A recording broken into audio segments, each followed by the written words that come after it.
চটলাৰপাৰ ME school একত্ৰীকৰণক লৈ মতানৈক্য বিভাগীয় কৰ্তৃপক্ষৰ নিৰ্দেশনাক ভেঙুচালি পৰিচালনা সমিতিৰ একাংশ সদস্যৰ ময়মতালিত চিন্তিত সচেতন মহল হয় দক্ষিণ খালমৰা শিক্ষাখণ্ডৰ অন্তৰ্গত চটলাৰপাৰ এমই স্কুলখন ব্ৰহ্মপুত্ৰৰ ভয়ংকৰ গৰাখহনীয়াৰ কবলত পৰাত পাৰ্শ্বৱৰ্তী বিদ্যালয়ৰ লগত একত্ৰীকৰণৰ সিদ্ধান্ত লয় বিভাগীয় কৰ্তৃপক্ষই কিন্তু বিদ্যালয় পৰিচালনা সমিতি আৰু প্ৰধান শিক্ষকে বিভাগীয় কৰ্তৃপক্ষৰ নিৰ্দেশনাক আওকাণ কৰি নিজৰ খেয়াল খুচিমতে বিদ্যালয়ৰ গৃহ স্থাপন কৰাত মিশ্ৰ প্ৰতিক্ৰিয়াৰ সৃষ্টি হৈছে বিজ্ঞমহলত বিভাগীয় কৰ্তৃপক্ষই বিদ্যালয়খন ইছাদাৰী এমই স্কুলৰ লগত একত্ৰীকৰণ হ'ব বুলি উল্লেখ কৰাৰ লগতে পাঠদান কৰাৰ নিৰ্দেশ দিছিল কিন্তু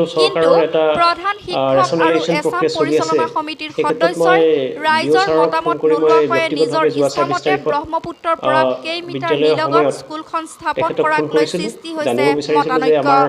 এই ক্ষেত্ৰত বিভাগীয় কৰ্তৃপক্ষই কি ধৰণে পদক্ষেপ গ্ৰহণ কৰে সেয়াই হ'ব পৰৱৰ্তী সময়ত লক্ষণীয় মৌখিকভাৱে তেওঁ ক'লে যে আপোনাৰ বিদ্যালয়লৈ এখন বিদ্যালয় ইতিমধ্যে সংযোজনৰ প্ৰক্ৰিয়া চলি আছে সেইখন হৈছে চটলাৰপাৰা এমই স্কুল খবৰটো পাই মই যথেষ্ট আনন্দিত হ'লোঁ যিহেতু এখন ভাল প্ৰতিষ্ঠিত বিদ্যালয় তাতো যথেষ্টখিনি শিক্ষক আছে এইখিনি যদি শিক্ষক মোৰ বিদ্যালয়লৈ আহে বা এই বিদ্যালয়খন যদি মোৰ লগত একত্ৰীকৰণ হয় এইটো মোৰ বাবে বহুত আনন্দৰ খবৰ আছিল আৰু সেই হিচাপে সিমানখিনি মই অৱগত হৈছিলোঁ তেখেতৰ পৰা আৰু আজিৰ তাৰিখত আজি প্ৰায় 29 তাৰিখ হ'ল আজিলৈকে কিন্তু এই ক্ষেত্ৰত আমি লিখিত কোনো ধৰণৰ তেনেকুৱা তথ্য নাপালোঁ আৰু তাৰ বিপৰীতে মোৰ বিদ্যালয়ে অন্যহাতে চৰকাৰ ইয়াত প্ৰয়োজনীয় হোৱা শিক্ষকৰ যিটো অভাৱ সেইটো কিন্তু আজিৰ তাৰিখলৈকো পূৰণ নহ'ল গতিকে ইয়াৰ আঁৰত লুকাই থকা ৰহস্যখিনি কি এইখিনি নাজানো মই নাই তেওঁলোকৰ ফালৰ পৰা কোনো ধৰণৰ শিক্ষক আমাৰ লগত সহযোগ কৰা নাই আৰু এই ক্ষেত্ৰত মোৰ লগত কোনো ধৰণৰ যোগাযোগো হোৱা নাই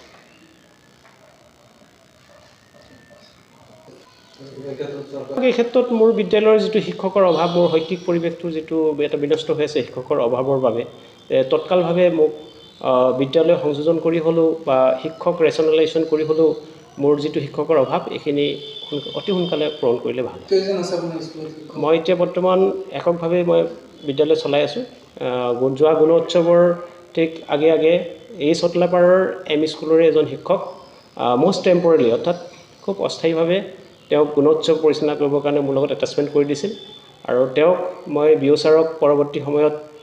খুব অনুৰোধ জনোৱাৰ ফলত বিঅ' ছাৰে ক'লে ঠিক আছে ছাৰ তেখেতক দ্বিতীয় যিটো আমাৰ ৰেচনেলাইজেশ্যন প্ৰক্ৰিয়া সেইখিনি সম্পূৰ্ণ নোহোৱা পৰ্যন্ত আপোনাৰ বিদ্যালয়ত পাঠদান কৰি থাকিব